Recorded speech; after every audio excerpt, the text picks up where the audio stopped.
Olá, eu sou a Flávia Torres e este é o Pitaia Cast, que vai deixar você mais saudável consumindo muitos conteúdos. Afinal, informação também alimenta. Você já tentou ler um rótulo de um alimento e fica sem saber o que são todos aqueles nomes? Você quer saber a diferença entre um produto processado, ultraprocessado e in natura? Bom, então fique aqui, pois hoje nós vamos conversar com a Tatiana Tribes sobre todas essas questões acerca dos alimentos industrializados. A Tatiana é engenheira de alimentos pela Universidade Federal de Santa Catarina, mestre e doutora em engenharia química pela USP e também é especialista em vida de prateleira e tratamento térmico de alimentos e proprietária da VGT e da Future Food Consultoria. Obrigada por ter vindo, Tatiana. Obrigada, Flávia. Eu que agradeço pelo convite e é um prazer poder falar para você. Muito bom, o prazer é todo meu. E eu aproveito para pedir para você já deixar o seu like e também, se não está inscrito no canal, se inscreva. Bom, eu vou começar pela pergunta para diferenciar o que são, afinal, assim, qual a diferença entre ultraprocessados, processados e in natura? Certo. Bom, um alimento in natura é o alimento da forma que a gente encontra num hortifruti, né, naquela área de vegetais dentro de um mercado e a forma que ele sai da horta, né? Então, quando você colhe ali, né, uma cenoura, um tomate, então essa forma integral, sem nenhuma transformação, é o alimento in natura, tá? O alimento processado é um alimento in natura que passa por alguma etapa de transformação, né? Então, essa transformação pode acontecer, né, de forma doméstica, em casa, e a gente, nesse caso, não costuma chamar de processamento, né? A gente vai chamar de um cozimento, né? Uma trituração, um assamento. Mas quando a gente trabalha com produtos industrializados, a gente dá esse nome de processamento porque ele vai passar por alguma etapa de processo ou alguma etapa de transformação. Ou, por exemplo, uma desidratação. Isso, exatamente. E o alimento ultraprocessado, essa forma de chamar, ela tem sido bastante utilizada aí nos últimos 10, 20 anos, e ela tem vários significados que não estão só relacionados ao fato dele passar por várias etapas de processamento, né? Mas também com o fato dele ser adicionado de substâncias, produtos químicos, né, aditivos, ou de alimentos que foram extremamente refinados, extremamente quebrados, né? Eu acho que um exemplo bom que a gente pode dar que relaciona essas três formas, né, o in natura, o processado e o ultraprocessado, é, por exemplo, o caso do milho, né? Então, quando a gente pega o milho verde, a espiga, você tem o milho in natura. Se você tiver esse milho, por exemplo, milho cozido, né, cozido em água com sal, você tem um produto processado. Se você utilizar esse mesmo milho para passar por processos térmicos, químicos, que levem à produção do xarope de glicose ou xarope de glucose, nesse caso você tem um ultraprocessado, né? Porque ele o mesmo milho passou por várias transformações e virou algo muito diferente do que ele era, muito refinado, muito quebrado, muito disponível para que o nosso organismo absorva ele como uma forma de energia muito rápida e que, quando adicionado num produto, faz com que esse produto seja mais saboroso, mais atrativo, né? Então, digamos assim, é uma grande transformação ali, desde o milho até o xarope. Eu acho que tem até alguns produtos que uma pessoa leiga olha, e ele é tão ultraprocessado que a gente nem sabe de onde ele veio e qual é a origem, né? Qual é o ingrediente, às vezes nenhum só ingrediente que é o original, né? Exato. Às vezes é uma mistura tão grande de tantos ingredientes ultraprocessados, né? Que realmente é difícil de você conseguir encontrar o significado, né, daquilo, da onde vem. Ele não parece mais uma cenoura, não parece mais um milho, não parece mais um cereal. O que ele é, né? Exato. Agora, vamos pensar nos rótulos, assim. Eu acho que um grande desafio para quem vai comprar, né, a gente já... Vamos começar a falar dos processados e ultraprocessados. É você entender o que está escrito nos rótulos. Então, tem várias coisinhas dentro de um rótulo. E a primeira delas é aquela listinha, ingredientes, né? Como que são organizados esses ingredientes? Tem alguma regra? Legal. Legal você ter falado, e realmente a gente relaciona bastante essa lista de ingredientes com o ultraprocessado, né? Então, em definições que a gente ouve comumente na mídia, quando alguém vai se referir a um alimento ultraprocessado, normalmente relata, é um alimento com uma lista de ingredientes muito longa e complicada, né? Então, assim, a lista de ingredientes, ela é obrigatória em qualquer rótulo, né, de alimento industrializado, e a sequência na qual os ingredientes aparecem nessa lista está relacionada à quantidade, né, na qual eles estão presentes naquele produto. Então, o primeiro ingrediente da lista é aquele que está em maior quantidade naquele produto, né? Alguns ingredientes, eles são, às vezes, formados por outros ingredientes, por sua vez. Então, por exemplo, você vai usar um leite de coco.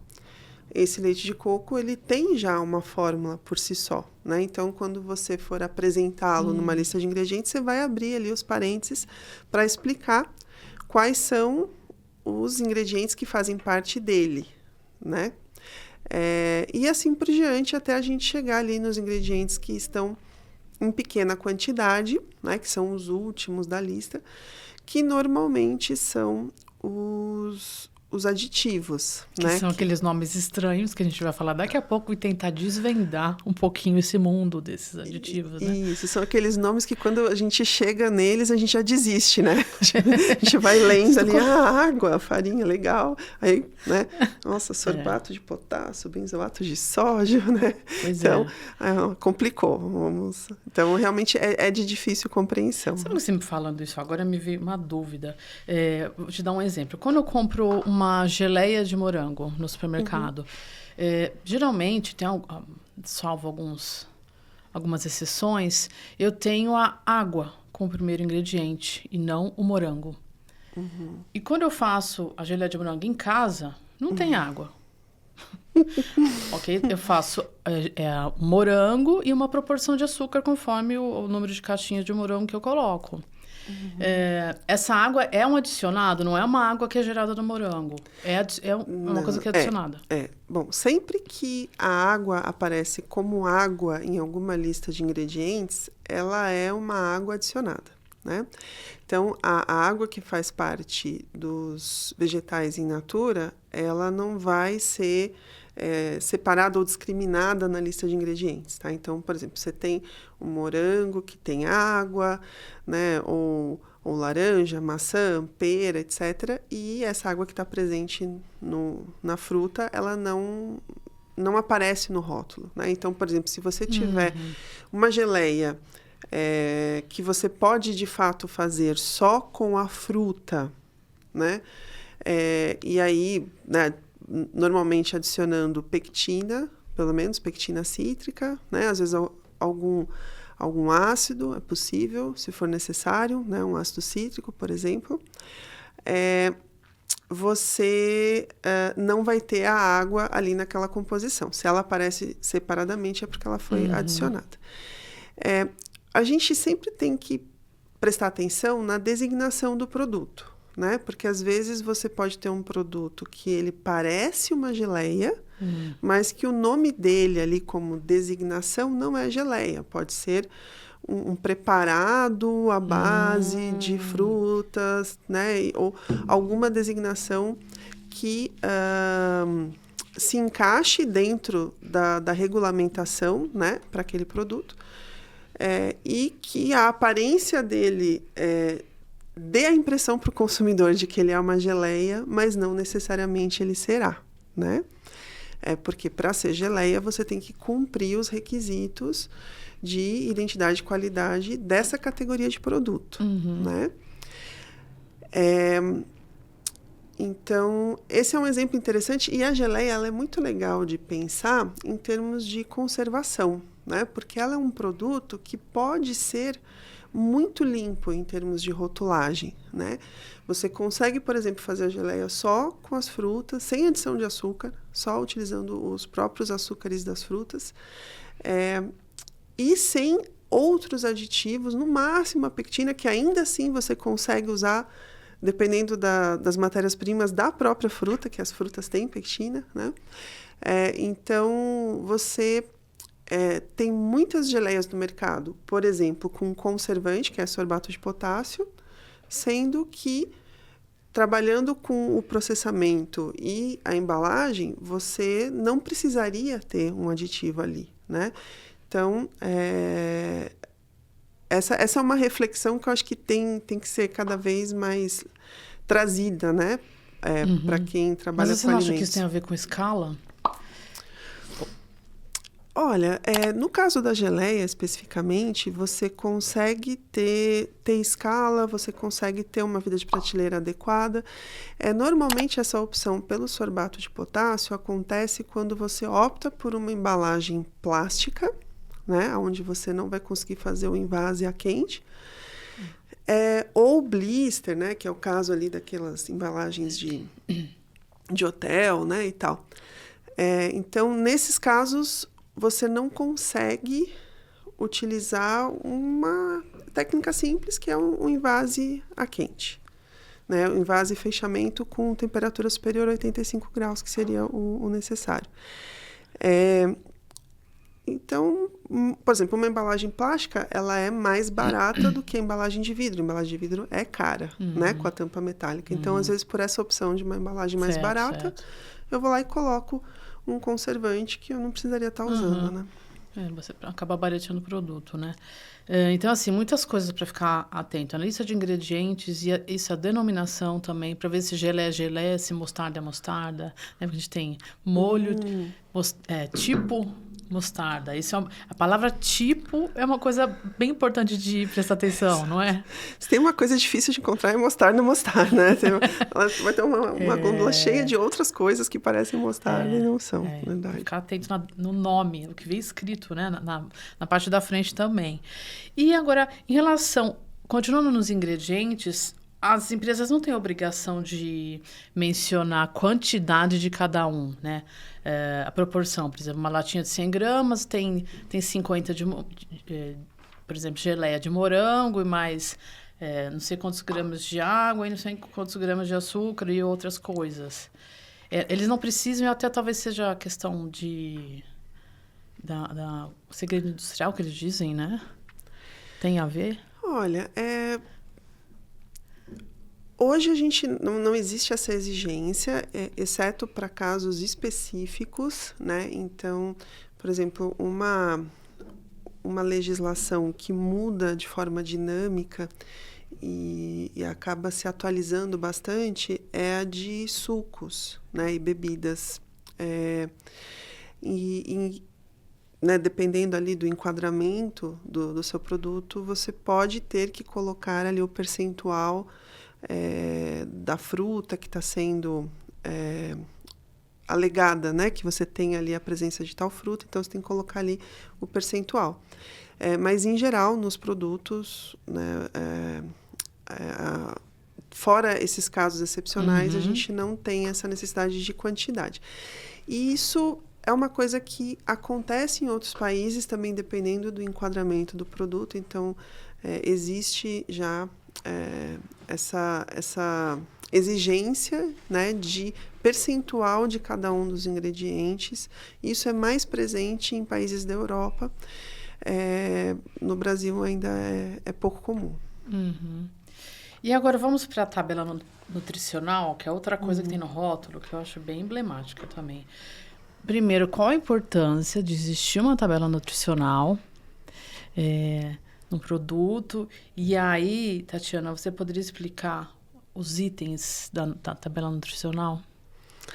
Sim, a tabela nutricional, ela é obrigatória, né, de acordo com a regulamentação de rotulagem de alimentos, exceto para painéis muito pequenos. Então, tem alguns casos específicos onde você consegue colocar só numa embalagem secundária, mas não numa primária. No caso de uma bala, por exemplo, né, algo que tenha um painel muito pequeno, né? E aí ela pode aparecer na forma de tabela ou na forma de lista, né?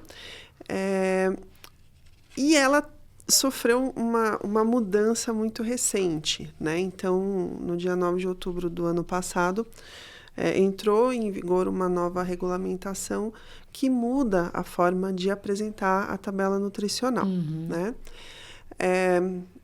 Então, a rigor, antes dessa mudança, você tinha a obrigatoriedade de apresentar os macronutrientes, né, que são os carboidratos, proteínas, gorduras, gordura saturada, gordura trans, né, e fibras, né, e o de micronutriente, o sódio, né.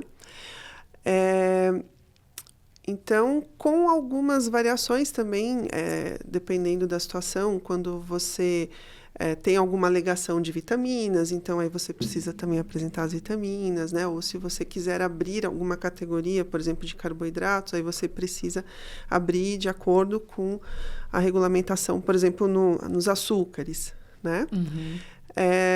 A tabela nutricional, ela é expressa nessa forma antiga por porção, né? Então, cada produto tem um enquadramento dentro de uma porção específica. Isso também sempre foi regulado, né, pela Anvisa e pelo MAPA.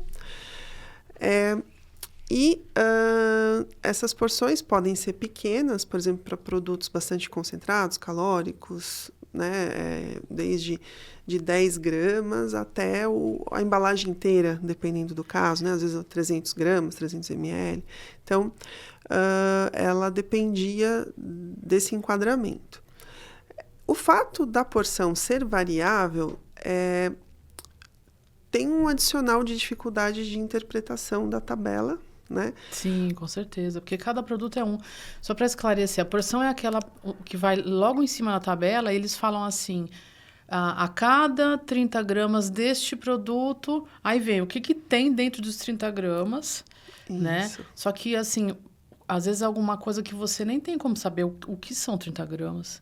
É isso, né? Que existe essa dificuldade. Exato, né? Então, por exemplo, você pega lá uma barra de chocolate e você não consegue tão facilmente identificar o quanto que aquela porção representa dentro daquele todo, né? E também aumenta a dificuldade de você comparar diferentes produtos, né? Sim. Então, eu comparo esse chocolate com esse brigadeiro e aí eu tenho que comparar as porções e fazer vários cálculos para conseguir tentar entender se existe uma equivalência, qual que é o mais calórico, qual que tem mais carboidrato, etc., né? E é interessante que essa mudança aqui, um dos aspectos da mudança que está acontecendo agora, que é apresentar essas informações para uma porção única de 100 gramas ou de 100 ml, né? Ela aconteceu no passado, né? Então, na década de 90, a gente tinha a tabela nutricional com a composição centesimal do produto, né? Então, era a composição de cada nutriente por 100 gramas. Então, é interessante que agora a gente está retornando para aquela forma antiga. Então, hoje a gente tem a obrigatoriedade de apresentar das duas formas, por porção e por 100 gramas ou 100 ml, que é a composição centesimal. E aí é mais fácil comparar. Isso, Exato. exatamente. E aí os itens, na verdade, o que mudou foi a porção, mas os itens continuam os mesmos, né? Os itens continuam os mesmos, mas com um diferencial importante, que é o açúcar adicionado. Tá? Então, o açúcar adicionado, ele nunca apareceu explicitado dessa maneira na tabela nutricional. É verdade. Antigamente você olhava, era só açúcares, né? Os carboidratos, na verdade. Você não sabia se aquilo poderia ser uma farinha ou um açúcar, né? Era uma incógnita. Tem razão. Exato, porque dentro de carboidratos você tem, né, por exemplo, o amido, né, a glicose, a frutose, a sacarose. Tem uma série de possibilidades ali de carboidratos, inclusive a lactose, né, no caso dos lácteos. Então, essa questão do açúcar adicionado, ela funciona como um alerta, de fato, né? Por quê? Porque, parecido com esse caso da geleia, né, que você mencionou, a gente, assim como a gente tem a água presente no próprio vegetal, a gente também tem os carboidratos que estão presentes ali e os açúcares que estão presentes, né? Então, por exemplo, quando a gente pega um molho de tomate, ele vai ter, dentro do próprio tomate, que é a matéria-prima principal, né, o primeiro ingrediente da lista, você tem ali a presença de açúcares, né? Então, esse tomate, ele vai ter frutose, glicose, e você tem o açúcar adicionado. E hoje a gente tem, né, nesse tipo de produto, a adição intencional de açúcar, né, na forma de açúcar ou de xarope, para que o produto fique mais palatável, né? Fique um molhinho ali mais docinho, mais gostosinho. Esse molhinho, nem sabe por quê, né? Você sente menos a acidez, né, e tal. E aí, agora na tabela nutricional, você precisa ter esse item explicitado, né, ali açúcar adicionado, e dependendo da quantidade em que esse açúcar foi adicionado, ele precisa também aparecer no painel principal, na forma de um alerta. Ótimo você tocar nesse assunto, porque eu ia te perguntar exatamente isso. Uma legislação que começou no final do ano passado. Isso. Nós estamos em 2023, né? Porque o vídeo fica aí no YouTube por muito tempo.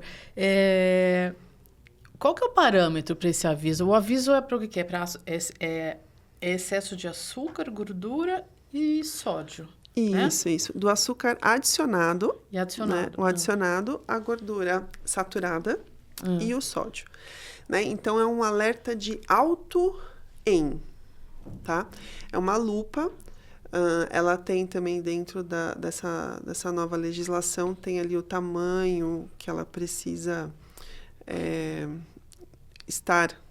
que ela precisa compreender ali dentro da embalagem. A gente já consegue... Não é fácil achar produtos com a nova rotulagem, viu? Até antes da gente conversar, eu procurei bastante e como o prazo ele vai acontecendo em ondas, né? Então, a gente teve a primeira onda que foi em outubro do ano passado, a próxima vai ser outubro deste ano. Então, as empresas estão se adequando à medida do tempo, né?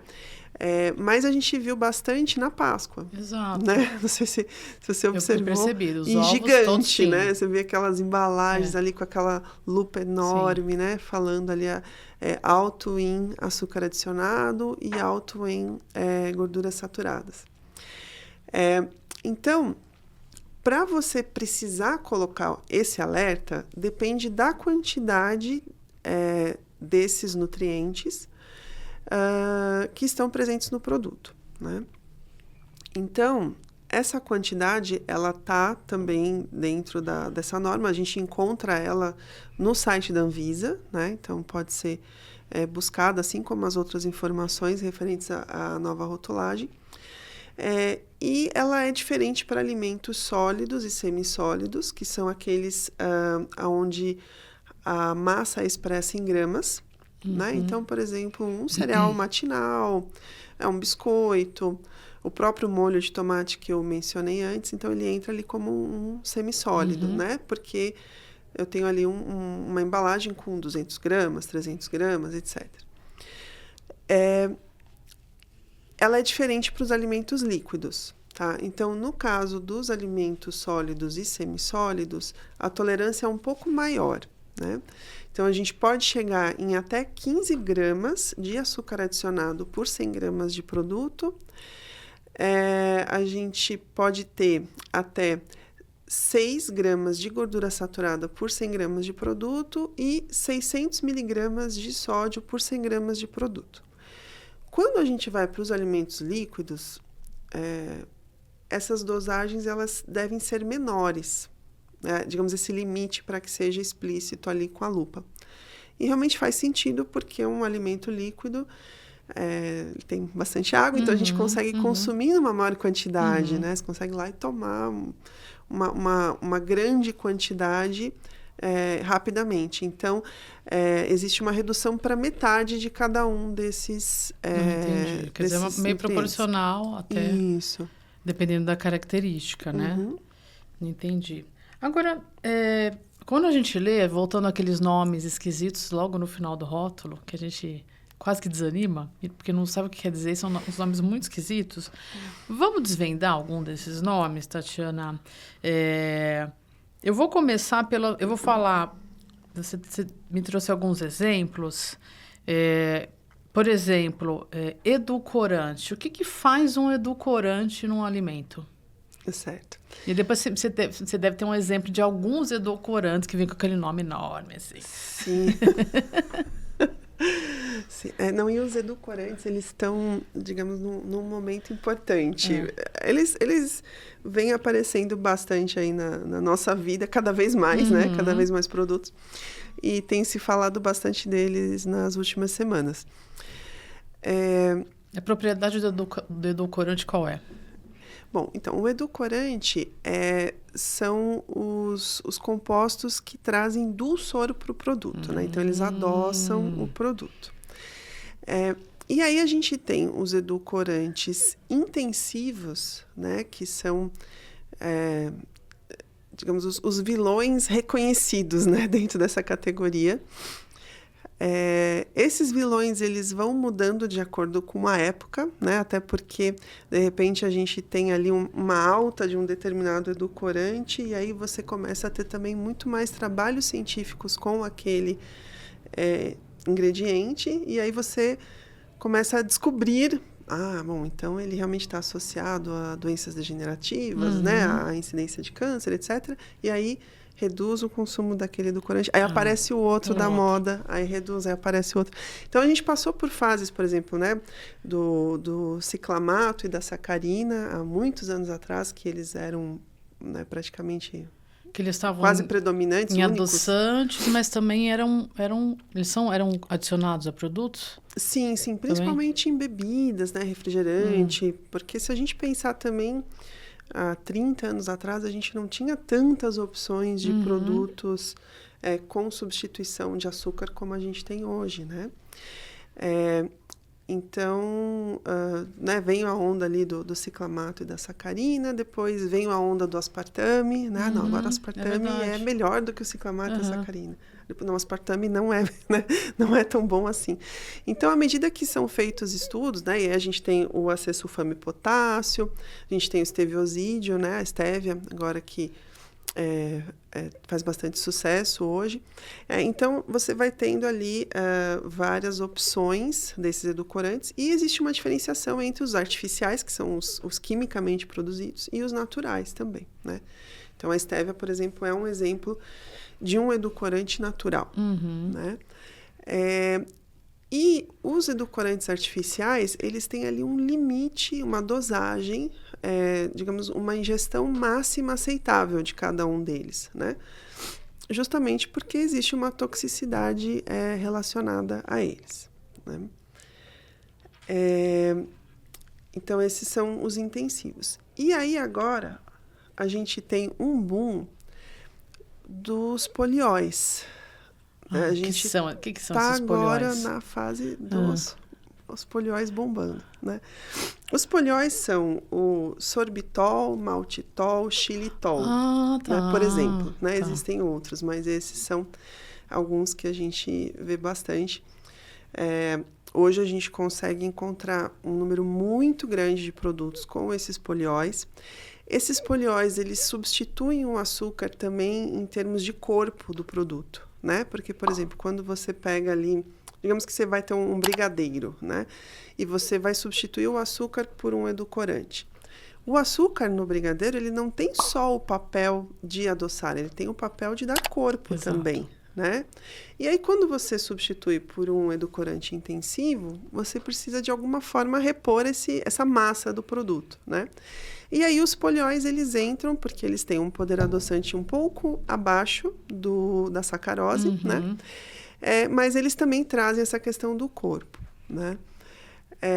E tem um ponto importante que eles não têm ainda esses valores de ingestão máxima aceitável, né? Então, eles são ingeridos em grande quantidade. Dá para fazer bolo com esses aí em pó? Então, você pode usar para diretos fins, inclusive domésticos, né? Você consegue comprar os polióis tem embalagem, uso né? doméstico, embalagem de 1 quilo e tal. É um pouco caro, mas tem bastante opção no mercado.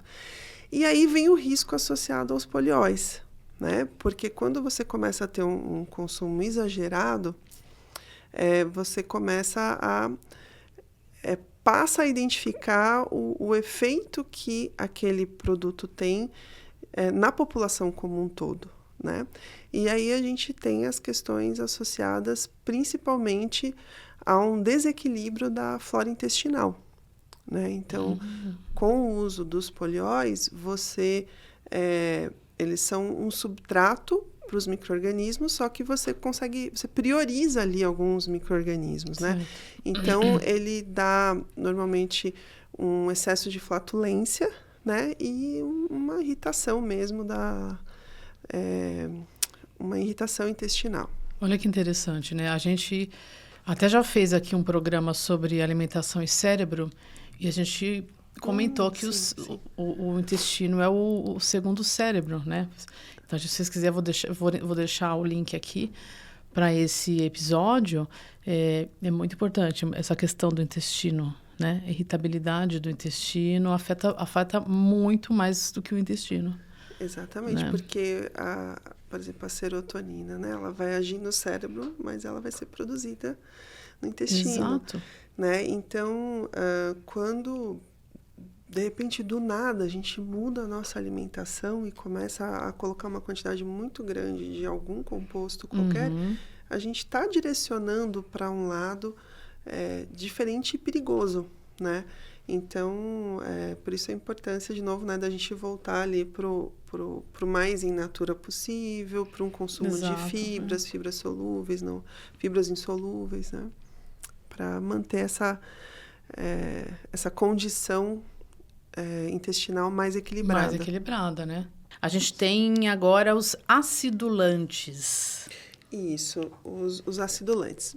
Os acidulantes são bastante presentes, né? Normalmente a gente tem essa intenção dentro dos produtos de abaixamento de pH e também de melhorar sabor em muitos casos, né? Porque a acidez junto com o dulçor, ela traz um sabor mais complexo, né? Então, o ácido, tanto com o salgado quanto com o doce, ele faz isso.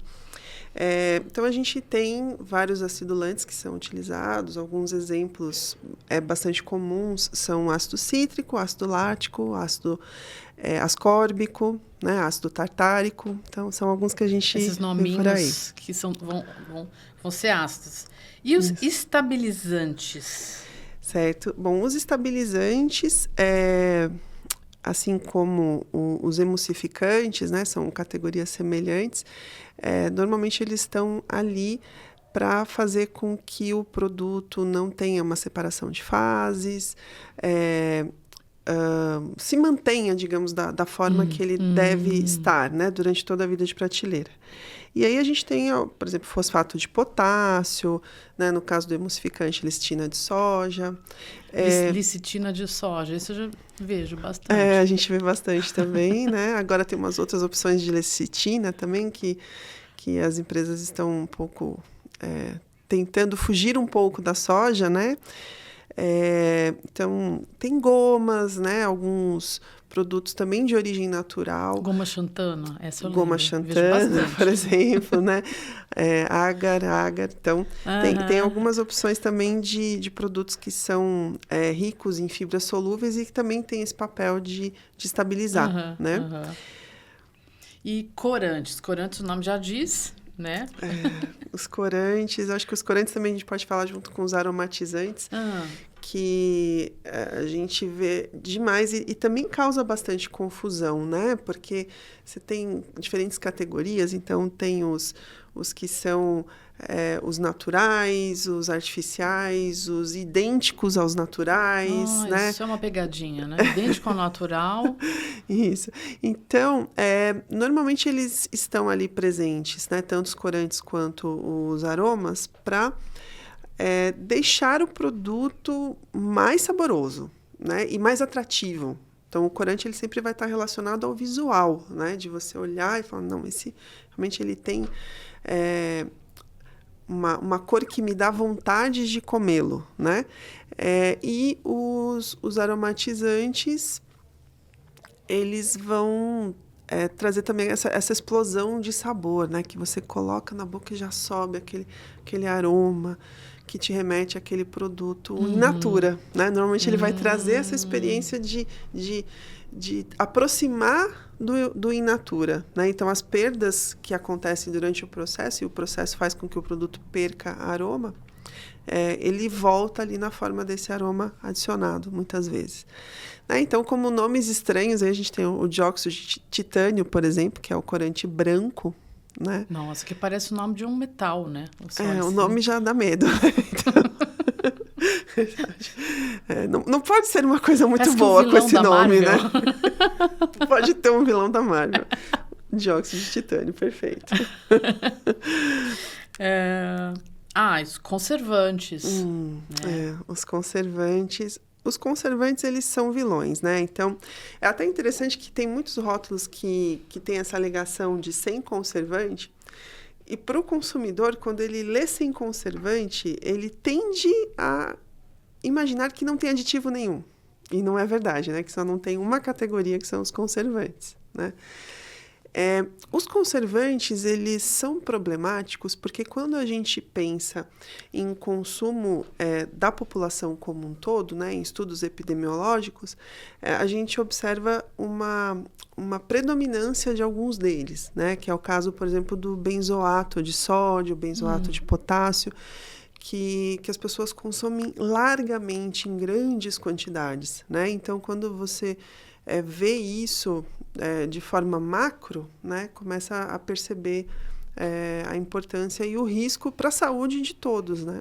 Então, eles estão presentes em uma série de produtos, desde refrigerantes, pão, né, o pão de forma, os pães industrializados. Engraçado que esses pães de padaria, a gente acha que a gente está comprando pãozinho de padaria, é um pão que vem pré-pronto, né? Na maioria dos lugares, congelado. Esses pães também são adicionados desses conservantes? Então, vai depender, né, da padaria e depender do tipo de pão, né? Então, normalmente, o pão francês, ele normalmente não vai levar nenhum tipo de conservante. Agora, os pães de forma, mesmo em padarias, eles já tendem a ser produzidos por meio de pré-misturas, né? E aí, essa pré-mistura, então, o padeiro ele só vai adicionar alguns ingredientes ali, a água, né? E algum outro ingrediente, mas essa pré-mistura, ela pode vir já com o conservante. Tá? Entendi. Então, isso também pode acontecer, sim, numa padaria. E tem outro aqui, antioxidante. Para que serve um antioxidante? Bom, o antioxidante, ele está relacionado normalmente à vida de prateleira do produto, né? Então, para você evitar as reações que vão fazer com que aquele produto escureça ou tenha um sabor alterado, né, por meio da rancidez oxidativa das gorduras, a gente faz uso de alguns antioxidantes, que também têm nomes muito estranhos muitas vezes e que também podem ser substituídos por opções naturais. Né? Que a gente pode falar disso. Olha, sabe o que eu vou fazer? Na descrição do vídeo eu vou escrever esses nominhos. A gente vai fazer uma listinha e escreve todos esses nominhos para as pessoas verem e lembrarem. E aí quando elas estão olhando. Exatamente. Vão encontrar muita coisa nos produtos, né? Agora, Tatiana, eu ia te perguntar como que um produto consegue ter uma duração de 1 mês ou, sei lá, 1 ano, numa prateleira, mas são muitas variáveis, né? São muitas variáveis. Bom, a vida de prateleira do produto, ou validade, né? A gente vê mais como validade. Ela é de responsabilidade de quem produz. Né? Você dizer, esse produto vai ter essa vida de prateleira, essa validade. Como ela é complexa de ser estimada, muitas vezes ela é estimada de uma forma não tão, digamos, científica ou confiável, né? Às vezes é por semelhança por outros produtos do mercado, né? E quando ela é feita, digamos, de forma rigorosa, né? Ela pode se basear em várias características, mas principalmente ela vai estar relacionada a perdas sensoriais. Né? Então, a partir do momento que o processo garante que aquele produto vai ser seguro e estável microbiologicamente durante toda a vida de prateleira, né, dele, nesses casos, o que vai afetar o produto são as alterações sensoriais. Então, ele vai ter perda de cor, ele vai ter alteração de sabor, né, no decorrer do tempo. Mas você fala antes textura. Do prazo de validade. Aí você precisa determinar o prazo de validade baseado também nessas características, né? Então, os produtos de vida de prateleira muito curta, normalmente são os produtos ou que não vão passar por nenhum processamento térmico, ou não vão ter uso de conservantes, muitas vezes, né? Ou vão passar por um processamento muito brando, né? Então, isso é bastante frequente. E a gente tem os produtos que, por características deles, né, que pode ser por uma baixa umidade, por um pH baixo associado a uma pasteurização. Então, alguns processamentos que vão fazer com que aquele produto tenha 6 meses, 1 ano, 1 ano e meio, 2 anos de vida de prateleira, dependendo do caso. Entendi. E mais os conservantes, né? Que ajudam também, né? Isso. Então, a gente tem produtos limpos, né, de rótulo limpo, sem conservantes, sem aditivos e com longa vida de prateleira também. A gente tem essa possibilidade, né, de fazer isso por meio de tecnologia, né? E hoje a gente tem desde as tecnologias tradicionais até tecnologias mais modernas que conseguem fazer o produto ter uma vida de prateleira longa com um processamento mínimo, um processamento brando, que não altere tanto as características nutricionais e sensoriais do produto. Ótimo. Então, você falou o termo é clean label, né?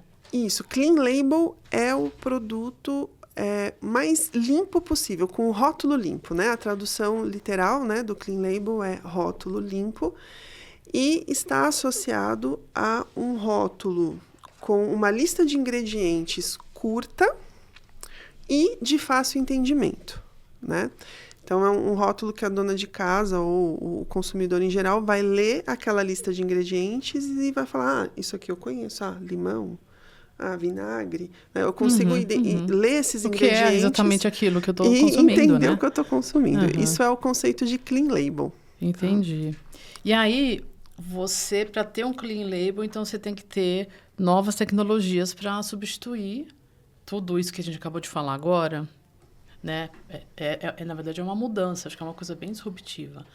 Teoricamente, porque eu acho que, na verdade, a gente está voltando um pouco lá atrás, enquanto os antigos conservavam carne na banha, né? Não sei se eu estou viajando, mas...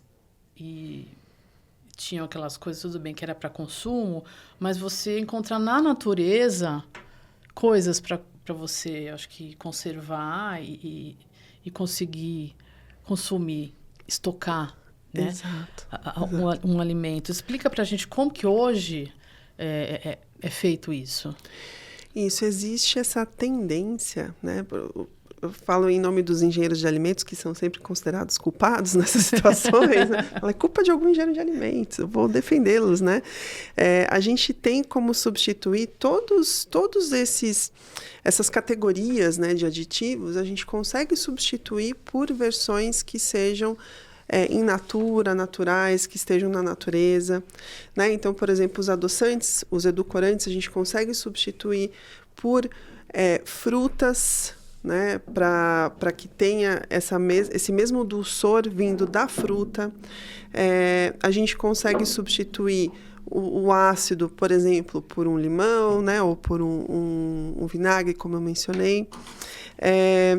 Os estabilizantes, a gente consegue utilizar opções naturais também para substituir os estabilizantes emulsificantes, como o inhame, uma banana verde, né, batata doce.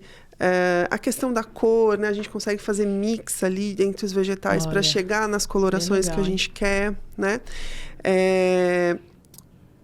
O conservante, a gente tem como usar a tecnologia ao nosso favor e não utilizar conservante. Né? A maneira de embalagem. De tocar. Olha, a Tatiana trouxe aqui pra gente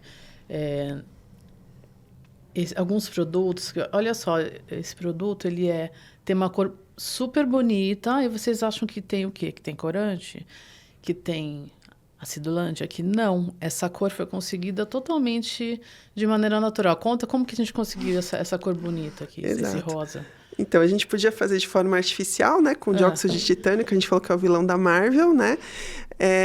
E com corante com chinilha, mas não, a gente usa a beterraba e o inhame e consegue essa mesma coloração super bonita. Olha, que interessante, né? Para o produto. Esse é um suco... Ele é uma bebida Pink Immunity, né? E ele... Vamos ver aqui, olha... o número de ingredientes para falar que ele esse legal. Aqui Pode falar. Ele é clean label. Ele tem suco de maçã, caju, água de coco, inhame, água, beterraba e suco de limão. Mais nada. Acabou o suco de limão, gente. Não tem nenhum nome esquisito. Você sabe o que tem aqui. Isso é clean label. Isso, né? Você consegue reconhecer todos os ingredientes. Entendi. Eu entendi isso, sou leiga, né? A gente tem um outro exemplo aqui. Esse é um suco de Soleil vitamina, né? Do sol, né? Aqui também não tem nenhum aditivo, ele tá amarelinho, olha que amarelo bonito, né? Isso.